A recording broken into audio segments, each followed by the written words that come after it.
Here are some common mistakes you must avoid when it comes to developing young athletes. Probably at the top of the list of things that can ruin or at least derail an athlete's development at the early stages, too much. More is not better. And there's a big if-then that goes with that. And I hear that with parents when they bring a kid in and they want to help little Johnny or Susie get faster. They say, well, if you don't this, then you won't this, and this. And that is not necessarily true. If they don't get good instruction and have time to, what I just say, absorb the training by taking a day off at the right time and come back and repeat and correct, you will find that in our training, we are extremely slow and deliberate when it comes to training modalities or gadgets or equipment. We are very deliberate on how we roll that out so we don't overwhelm the athlete with having to learn mechanical things, but they can focus on technical things. I've had parents bring little Susie and Tommy over after, say, a sport practice or sport competition and want me to work with them because they have the time. Well, no, because the young athlete is tired.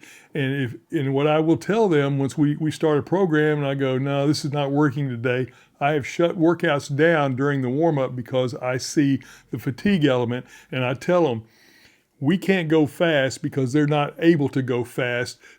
They're this fast riding in the car, so ride the car home and rest and come back. So just putting them in a program doesn't mean they're going to get faster and better. So when it comes to finding or identifying a program to put a young athlete into, parents want to ask these kind of questions. How long does the program last during that single session? It should last somewhere around 45 or 50 minutes. And I say that because we know that when we warm up, we start speed training when we say go on the first warm-up drill because we're evaluating all the limb movements and posture. So that's when speed training starts. We go through a drill section and then have the body of this workout. And so by the time we're through with that, it should be 45 to 50 minutes because remember, at speed training, we're going fast. So just to fill an hour by doing stuff doesn't mean you have that quality. Yeah, you got the quantity.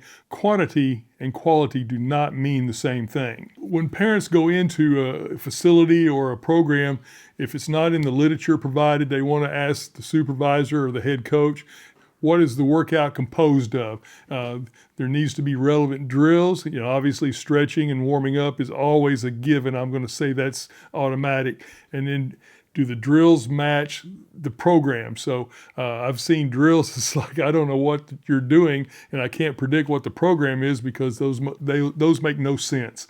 So you want to have questions about what kind of drills are we doing, what kind of equipment, or I call them gadgets, are used, and then what kind of end of session conditioning and training is done, because you're not there just to have your kid wore out. You're there to have them taught and instructed.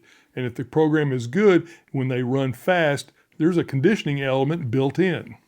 You need to have instructors or coaches who are saying go, and now reminding simple word cues. We use 2 and 3 words at a time.